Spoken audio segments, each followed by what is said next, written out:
13%. Ou seja, era a minoria que reconhecia o problema ambiental no Brasil. E aí você tem na evolução temporal, hoje você já mais do que duplicou essa proporção. Agora você tem 13%. E um outro dado é esse aqui, que é a série histórica. Pessoas que disseram não haver problema ambiental no Brasil. Você tinha na mesma época 47, quase metade da população, e hoje você tem uma parte muito maior que reconhece problemas ambientais no Brasil.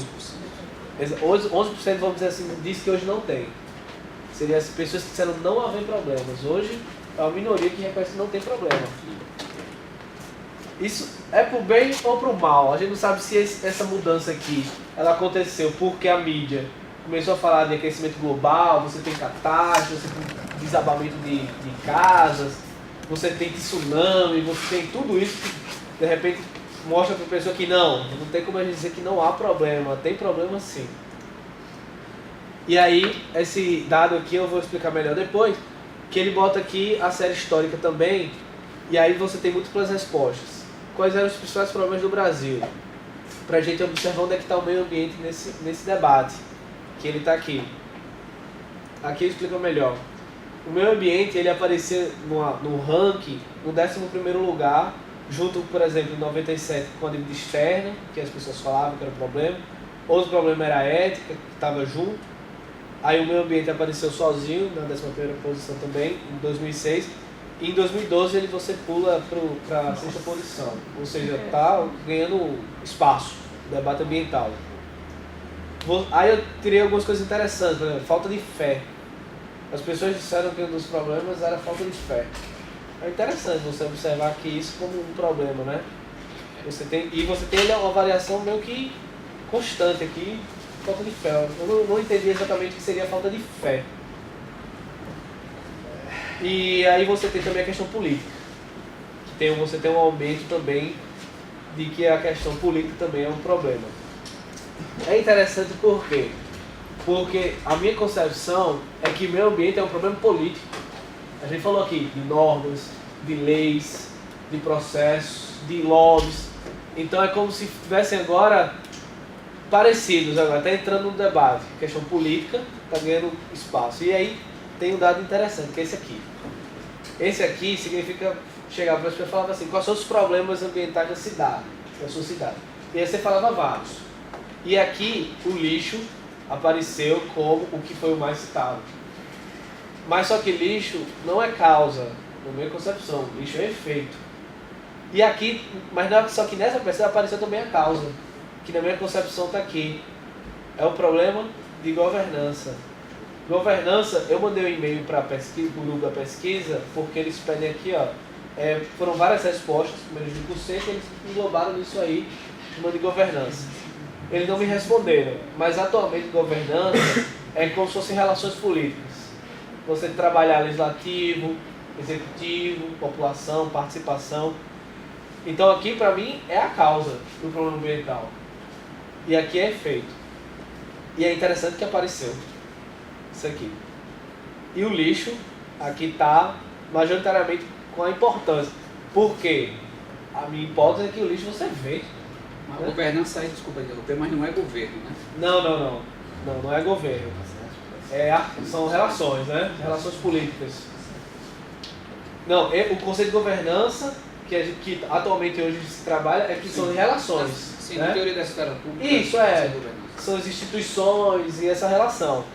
Não necessariamente governo, mas a questão da autonomia relativa do governo, como tomar essas decisões.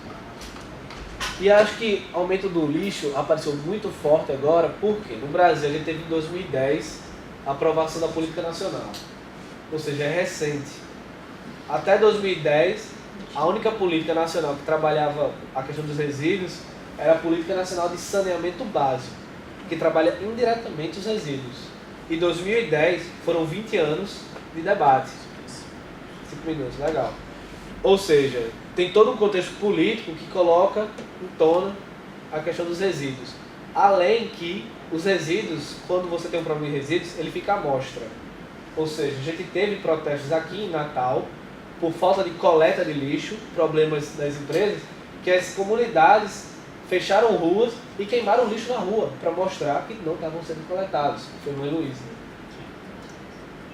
E aí esse dado também é interessante, porque quando a gente fala de meio ambiente, a gente tenta sempre buscar aquela questão de o que é meio ambiente? Ah, você é meio ambiente, a cidade é meio ambiente, as pessoas, ou só aquela questão da natureza contemplativa, o que é meio ambiente? E aí, em 92, menos da metade das pessoas reconheciam as pessoas, homens e mulheres, como partes integrantes do meio ambiente. E você tem uma evolução muito interessante aqui para 70% hoje.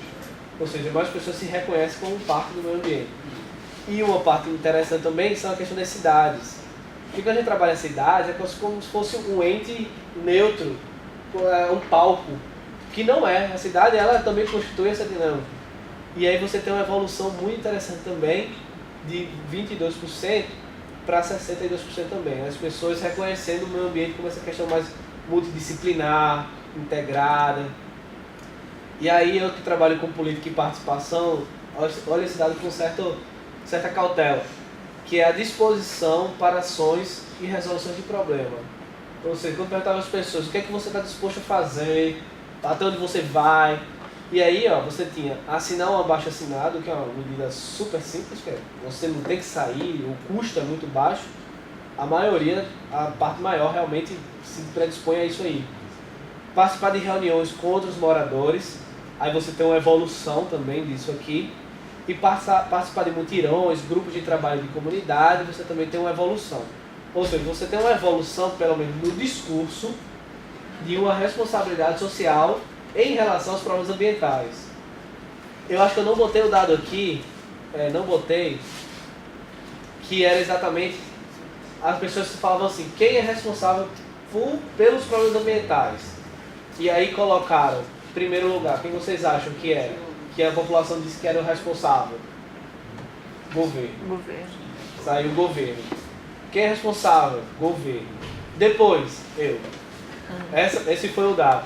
Ou seja, você tem uma evolução aqui, primeiro, da questão política, atrás da questão ambiental.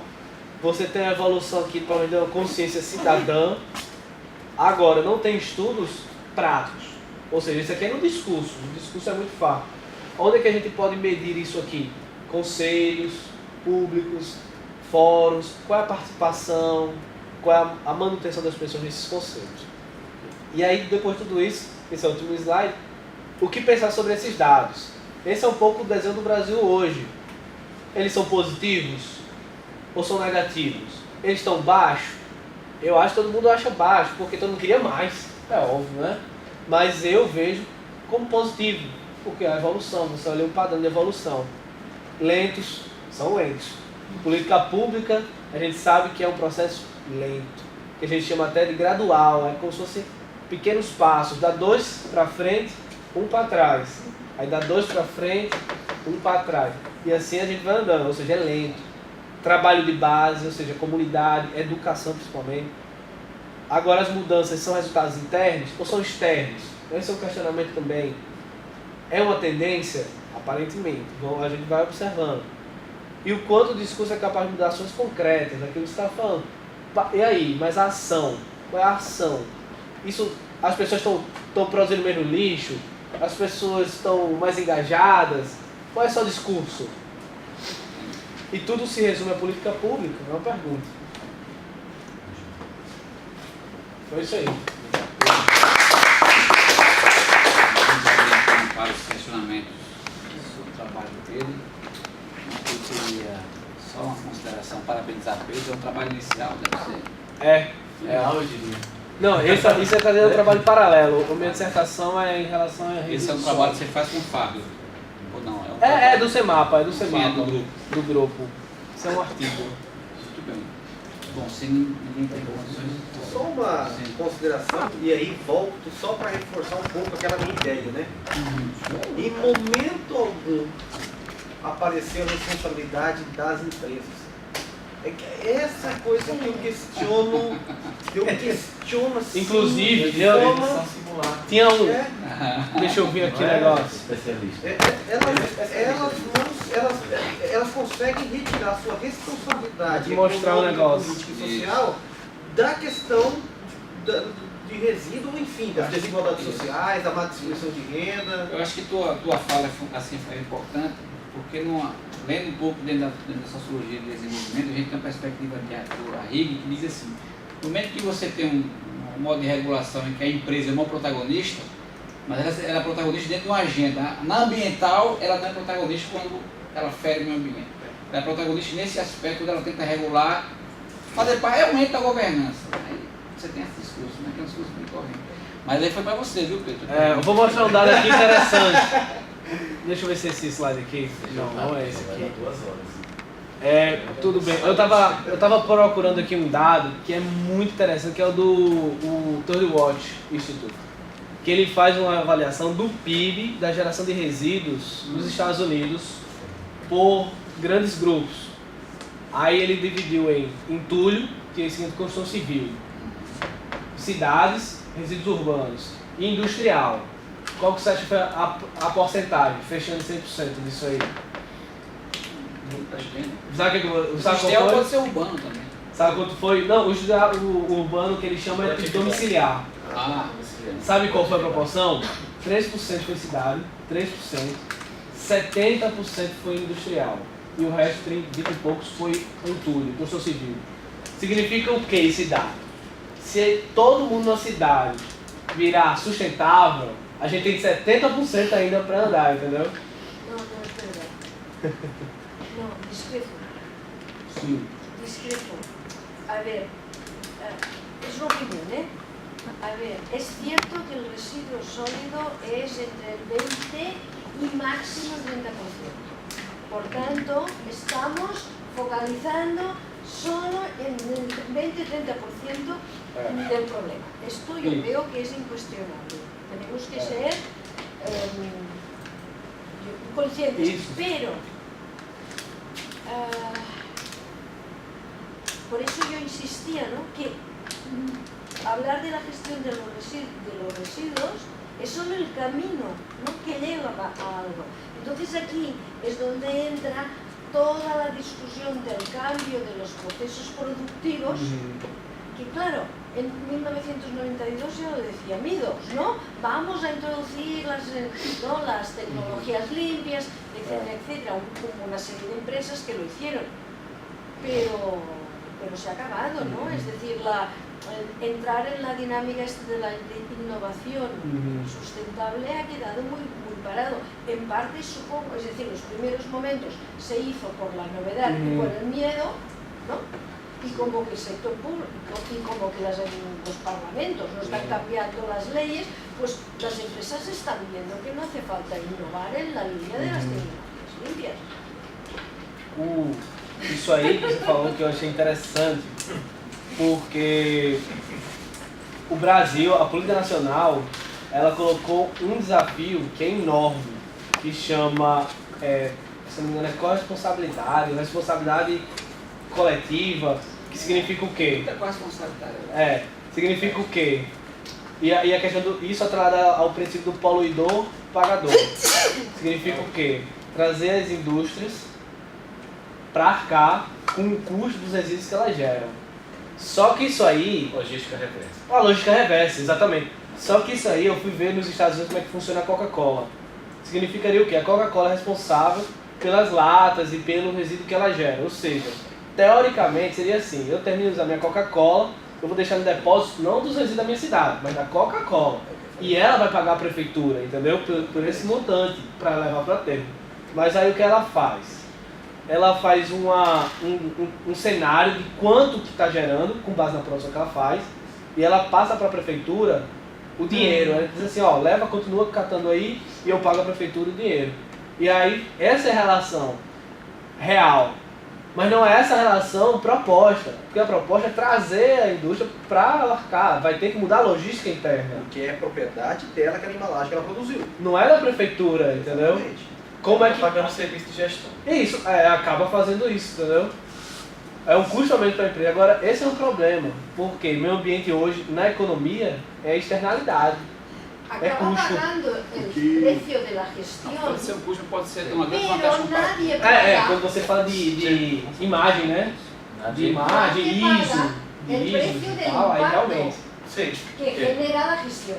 Sí. profesor, y Son hay, dos cosas distintas. no, y hay otro ¿Qué? problema. Ya, ahí puedo hablar de Río Verde así rápido. Las empresas, grandes empresas, ya botaron poluentes en el agua que en la ciudad. Es más barato que ellos paguen que hagan alguna otra cosa. Algún Entonces cambio. se coloca así, mira, yo voy a hacer tal cosa porque es más barato pagar parte Sí, sí. que investir, hacer una inversión en tecnología o de alguna otra cosa. Eso no... Pois é.